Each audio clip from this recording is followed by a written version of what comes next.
Hi, good afternoon. What we're going to do is start with, shuffling these up, the wild unknown archetypes. What I was feeling is we would start with one of these. Sometimes I like to wait till the end to read them and see how it correlates, resonates with the tarot message. This time I kind of want to do it backwards. And we're going to see what the message is and then do a reading where we really have this as the guiding overall energy. So let's just see what is here for us today on August 10th, 2026. Here we go. Hope you're having a great day. All right. Ooh, here it is. The Bardo. Ooh, look at that. Skulls. The Bardo. I feel like we may have had this a year ago or so, sometime in the last year. The number or letter is L. Oh, look. Right there. So the Bardo, I'm going to hold this up so you can feel into the energy of the art. It's all handmade art from this artist. The liminal, the in-between, the transition. Oh, I love that. It is said that, because I've been feeling a lot of bridge energy lately. It is said that the Bardo is a place between this life and the next, a liminal realm through which souls pass. Envisioning this inherently mysterious space creates the potential for us to rise above the concerns of this world and see our relationships through a cosmic and timeless lens. We may receive messages from those who are no longer with us or see visions of lives not yet lived. I know what we're doing. In the Bardo, there is potential to forgive the unforgivable, to say the unsaid, to see the unseen, to love the unloved, to let go of all the things that cause us pain. The Bardo suspends us in its spaciousness for those long enough to open us to higher wisdom. Its energy does not belong to Earth as we know it, but rather to the cosmic network of which we are a single thread. When light, there's spaciousness, grace, forgiveness, truth. As you know, we just did a reading where a lot of those themes came through. When dark, there's torment, dislocation, hallucination, transience. Go deeper, the Tibetan Book of the Dead. I just read that within the last year. That's crazy. Oh my God, I think I read it last August, a year ago. Whoa. And then I left it in Costa Rica when I was down there a year ago this month for other people to enjoy. Lament of the Dead by James Hillman and Sonu Shamdasani. This artist gives other things you can explore that are part of this message. When the veil between this life and the next is thinned, energy is stirred. This allows for remarkable healing and vision. And we talked about in the last reading this 8/8 portal and the eclipse. And people who know a lot more about astrology do think this is it's a portal. And to me, what I think of is the veil thinning. And I've felt that a lot lately. So many messages coming through, so much clarity of thought, like downloads, just immediate knowings without doubt. And that's how I know it's beyond me, because I carry a lot of doubt. The Bardo is not to be feared. Take advantage of its energy by recognizing what needs to be resolved. Trust that there's a message for you from beyond. Who is speaking? Go ahead and listen. And when I said I know what we're doing, and I've been wanting to do this for a while, so it's been a thing that's been building, is do a reading where we directly call in those of us, we invite in those beyond the veil. It could be past loved ones. It could be our guides, those who are supporting us, who we just can't see. Okay, so that means I'm going to use this deck here. It's called the Infinite Door. I always have to remember what it's called, the Infinite Door. And I like that because it's it kind of reminds me of stepping through the infinite door to the other realms. There's so many other realms that we're just one little tiny infinite incarnation. We are huge and yet so small. I mean, in the grand scheme of things, there's so much beyond what we can see and know. So let's tap into that energy and just see Set the intention that if you're here seeing this, there's a message for you coming through from some entity, some being, someone from beyond the veil, from beyond what we can see. So if you want to set the intention for who you would like to call in, these are timeless, meaning time does not exist. So you set the intention, no matter where you are in linear time, it's going to come through today. Do you feel that? Okay. So what I'm going to do is, okay, we might just do, yeah, let's do that. Let's do, yes, okay. Here we go. So we have the Two of Swords. There's, okay, oh. I'm going to lay out a few. The Seven of Cups. We're laying out some energies here that are coming through. Queen of Wands. And Judgment. This is the card of awakening. That means there's like beyond, it's like this energy of arising from the coffin. So that's interesting. Let's get one more because I like odd numbers. And the Ace of Cups. Okay. So immediately there feels like there's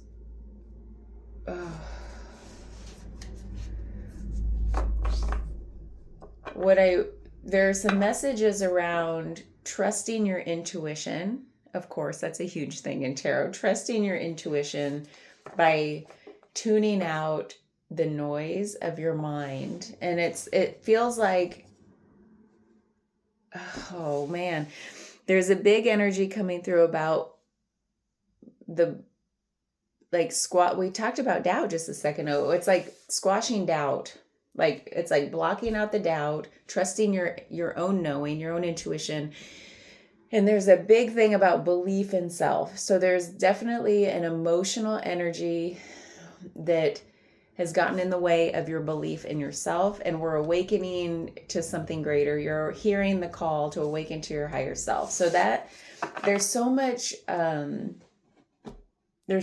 emotional opening and growth coming through. Something's saying to really feel into that daydreamy energy about what you deeply desire. Thank you. Okay, so next we're going to do another layer deeper and see how these messages keep unfolding, because and then we're going to see like through the cards maybe some actual I just want to call it people energy. Like what are some other actual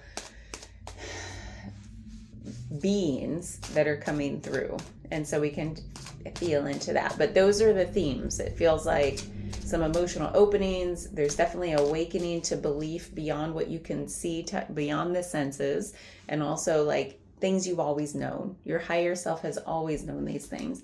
Higher self means like the thing in you that is like your inner voice, not the voice of doubt, but the voice of knowing. Okay, let's go. Okay, we have the Nine of Swords. Yep. That is, sorry, let's show it to you. This goes with the Two of Swords. So that was the card of tuning out all the noise to listen to your own knowing and to trust that intuition. The Nine of Swords is the deepest card it's the card of deepest anxiety, worry, all the ways the mind keeps us so limited. So that's definitely a message coming through. Let's get the Seven of Cups. We have the Eight of Cups. So there's a growth in this emotional opening we talked about.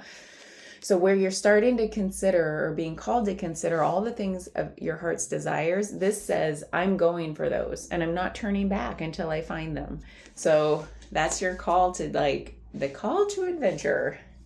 Like it's no joke. Like whatever you felt like you couldn't have or didn't believe you could have, this is like, no, you're starting to dream it up. Bring it closer.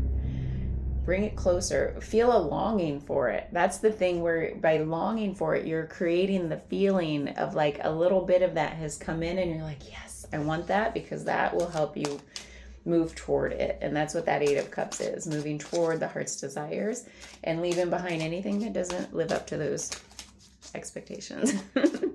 So the Queen of Wands, we have the Seven of Wands. So with that belief in self, the Queen of Wands, she is such an inner belief, inner strength, inner confidence. This is keeping out anything that tries to erode that. This is protecting it. This is defending it. This is like, also, it's all, oh my God, this is it. It's about boundaries.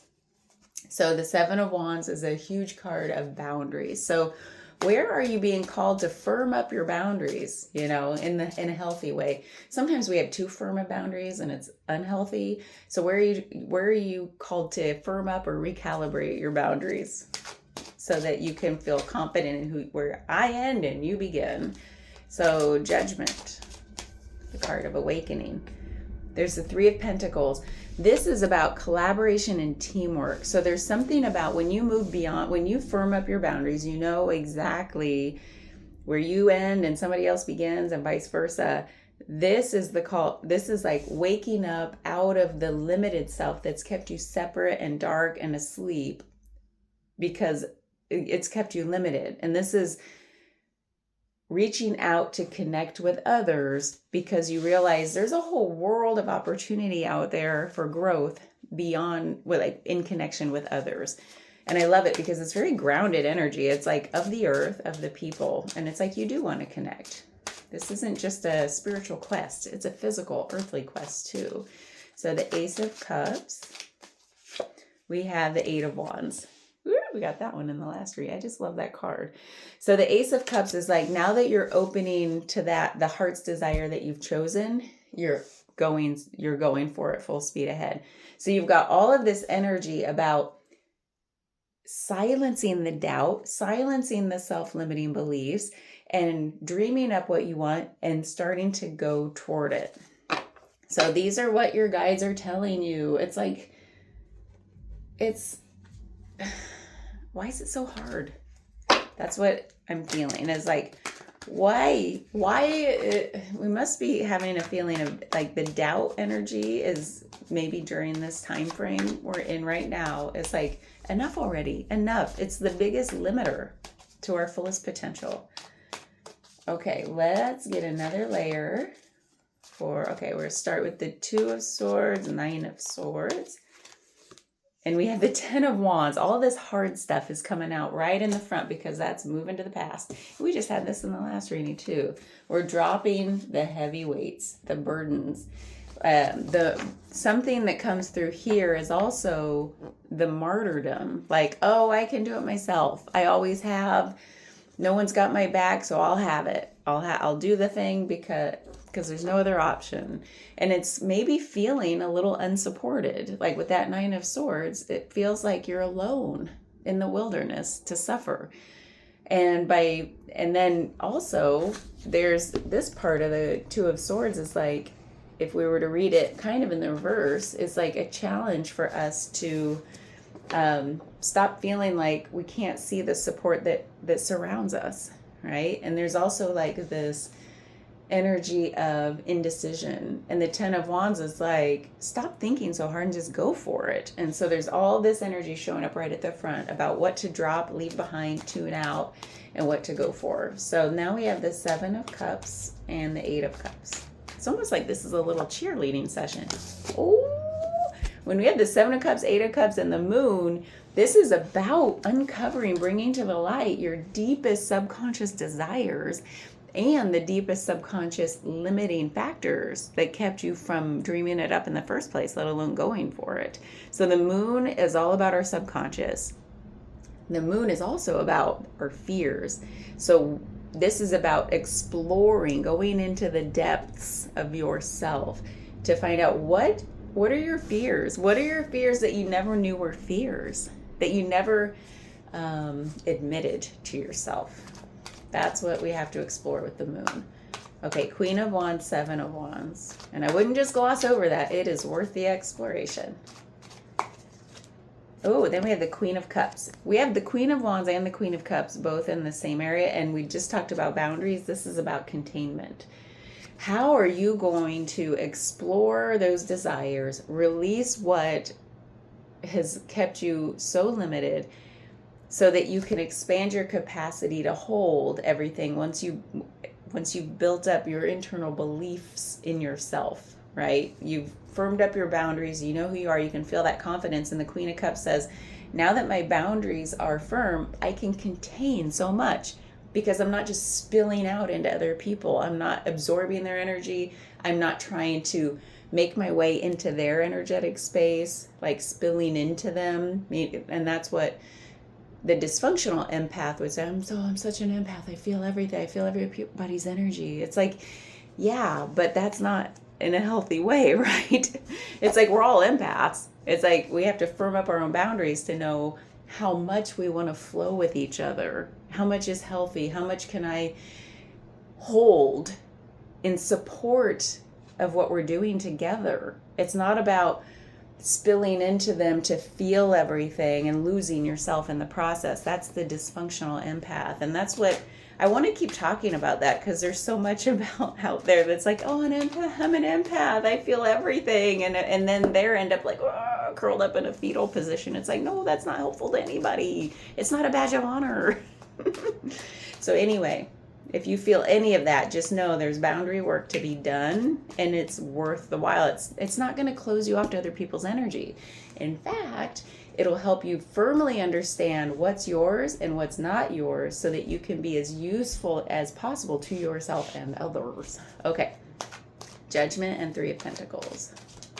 Oh, this one popped out.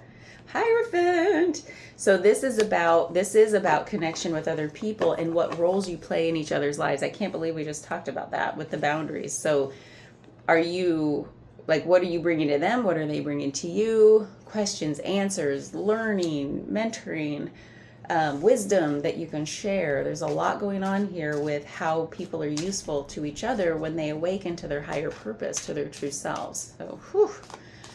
Ace of Cups, 8 of Wands, 5 of Cups. Oh, we got a 5 of Cups in the last reading too. That energy, there's still a lot of themes that are crossovers here. I want more clarification on this. Let me play it horizontally. I'm getting a hot flash too. Woo! I shouldn't be wearing a sweater in like 90-degree weather, but there we have it. So there is an energy here where you've started to open up. So that means like once you understand your boundaries and you're able to start flowing within the containment you're comfortable in, within the capacity that you've built, there's almost like this, it's almost like an energy of like the floodgates opening a little bit. And that might feel like losing yourself a little bit, like, oh my God, I've overflowed. It's like almost like a recalibration energy is happening here. Just know that's part of the process. It's part of the learning, containment, exploration. It's part of going the distance of you've done all the hard work. This is the proof. Proof isn't always with like rainbows and unicorns. Proof comes with like, oh my God, I have opened. That means I'm expanding my capacity. It doesn't always feel great. Sometimes it feels vulnerable. That's the word. It can feel very vulnerable, like, oh my God, I've expanded past my prior limited containment. I've expanded up here. And sometimes it feels like, oh my God, I'm now more spacious. So where am I in this space? Are other people in my space? So just know energetically that's a real thing, and you can cocoon as much as you want. You can take the time you need, the self-care, because growth isn't, it's about this, okay? So once you've come from here to here, it's natural to come back here, not all the way back here. But you might go like this, and then like this, and then like this, and then like this, right? So this is about a temporary little contraction, but not as contracted as you were, and that's totally part of the process. Just know that means you're doing it. You're doing it. I'm glad that message came through, because that's like the reality of growth, right? Whatever kind of growth you're talking about. It isn't just linear to the moon, right? It's like, no, it's like, it's not linear. It's like this. If I had to put it that way, it's like a spiral. That theme is still with us. Okay, let's get one more layer. So with the coming after the Ten of Wands, oh, of course, Ten of Swords. I love all. You've got the Two of Swords, Nine of Swords, Ten of Wands, Ten of Swords in the past energy, and the stuff that that says a cycle has ended. The completion energy of all this.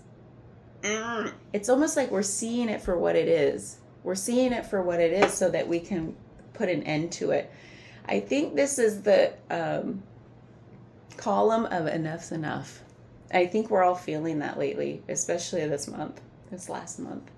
Enough's enough.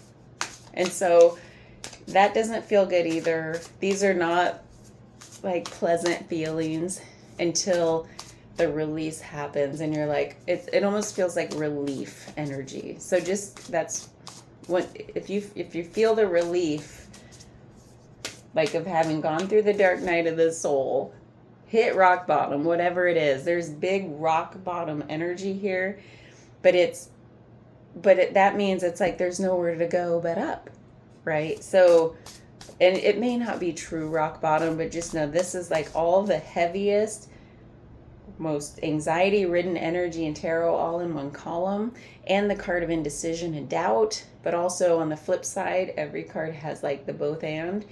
There's a new day dawning. The heavy burdens are being dropped. There's a lightness, a spaciousness forming after the Nine of Swords. Anxiety, you look up and you see the comfort all around you. The Two of Swords, the doubt goes away and you trust your intuition. That's the turning point of that, all of those, that first column. And then after the moon exploration, what do we have? We have the Two of Wands. The Two of Wands is that call.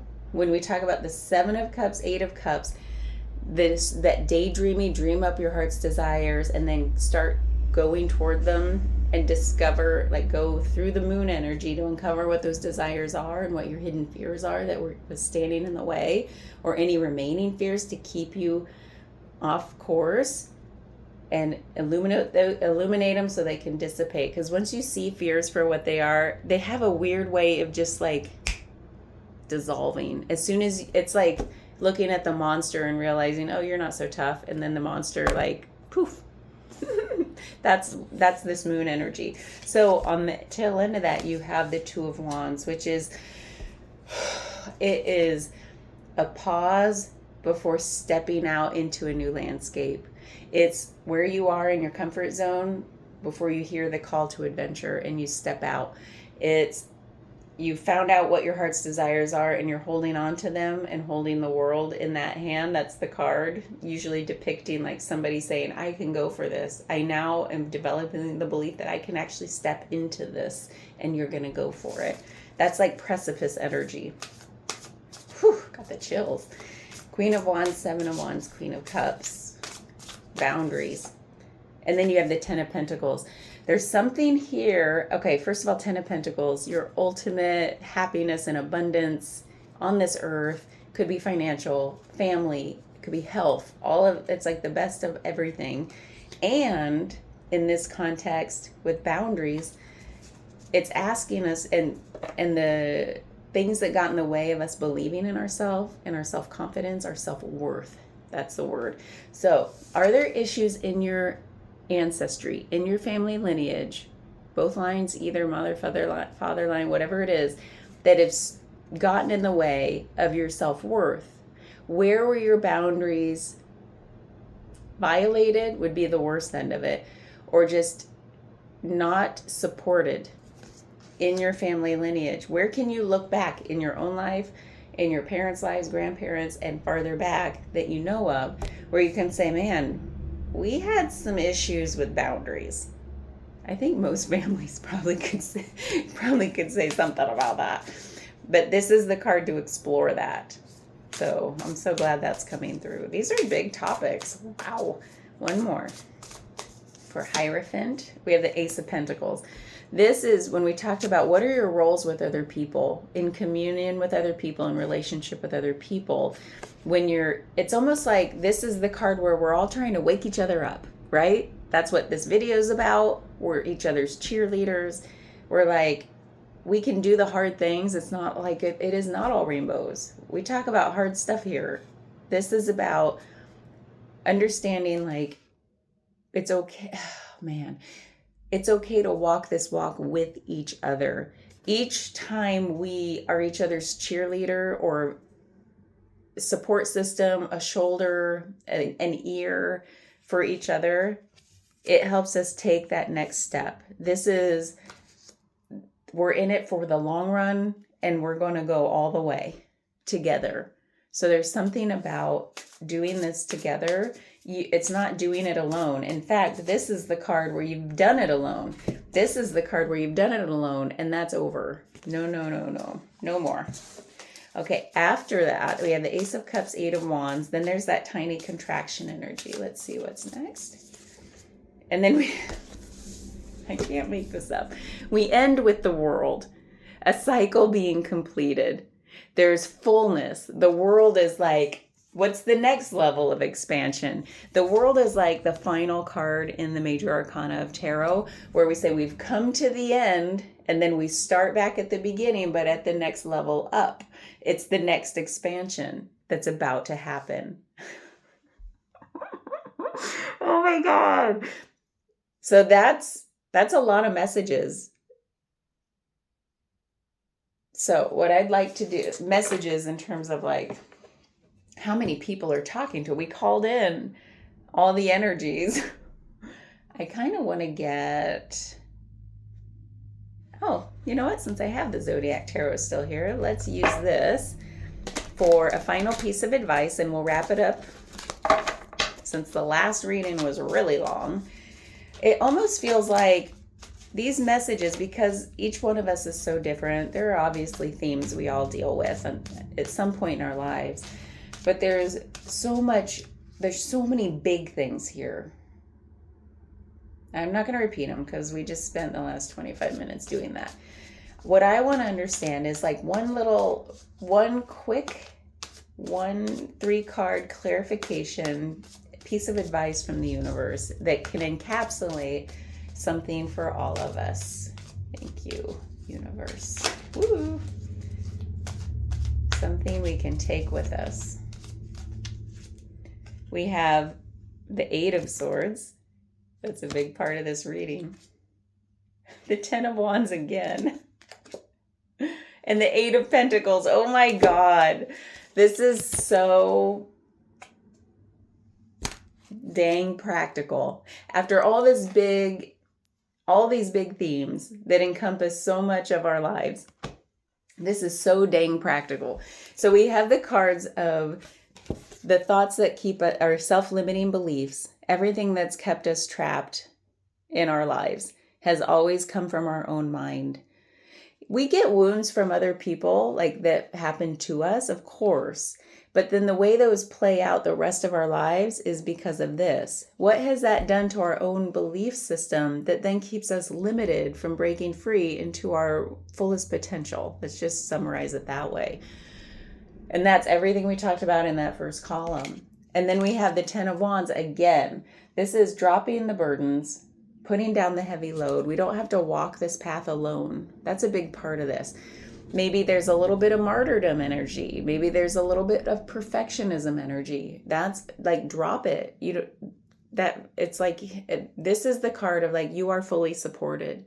You don't have to believe that you're not supported. That is a self-limiting belief that carries through actually the rest of these. So you are fully supported. Is there any way that you can just stop and believe it? Say affirmations. It might be the only way to truly feel it. You are fully supported. You know, one thing I did that was really helpful, take this if you feel like it resonates with you, is like, you know how you have like a daily gratitude practice? People have talked about that. This was more specific. Yeah, I'm grateful for so many things. What I did is took it a level deeper and said all the ways I felt supported. I forget when I did this, but it was a huge game changer for me personally. And it might be I'm saying it, so I'm just going to say it in case somebody here needs to hear it.